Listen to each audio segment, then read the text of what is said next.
Senator Sifuna. Asante sana Mheshimiwa Spika. Kwanza nianze kwa kumkumbusha Mheshimiwa Chimera kwamba nikiona waheshimiwa ambao wako pale juu, hawa ni watu wa heshima ambao mimi nimewajua kibinafsi, tumefanya nao kazi. Mheshimiwa Hanifa Badi ni mkereketo wa chama cha ODM. Tumepitia mengi akiwa kiongozi wa ODM pale katika County Assembly ya Kwale. Ninaweza kudhibitisha hapa kwa sasa kwamba anazo tende na hahitaji tende za Mheshimiwa Chimera. Nataka nitoe pole ya Mheshimiwa Issa Boy ambaye yuko njiani anakuja hapa bunge, ndio seneta wa kule Kwale. Nataka niwashukuru kwa kufika katika bunge la Senate. Mnajua tunawaheshimu sana.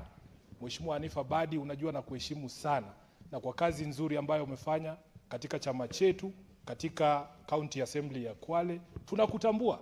Wale hawajui historia yangu na Hanifa waende mpaka wakati wa uchaguzi wa mwaka wa 2011 katika eneo bunge la Msambweni. Watajua ni kwa nini na mheshimu huyu dada. Wakati mwingine Mheshimiwa Speaker, mambo huwa yakichemka na wewe unajua. So wale ambao ni foot soldiers wa chama, mimi kama katibu mkuu huwa nawatambua sana. Asanteni kwa kufika hapa bunge na Order Senator Fernandi. Senator Sifuna kiwa umemaliza tafadhali unaweza. Mheshimiwa Speaker, najua kwamba wakati kutakuwa na viongozi wa kutoka Nandi na yeye atapata fursa ya kuzungumza. Wacha nizungumze kwa niaba ya viongozi wa chama cha ODM. Kwa hivyo nataka niwashukuru kwa kufika hapa. Hamna lolote ambalo mnahitaji kutoka kwa Mheshimiwa Chimera. Kama katibu wenu niko hapa kuhakikisha kwamba na senator wa kaunti ya Nairobi nitawalinda mkiwa katika kaunti hii jinsi ambavyo mnanilinda nikiwa Diani. Asanteni sana, Mungu awabariki. Senator Faki.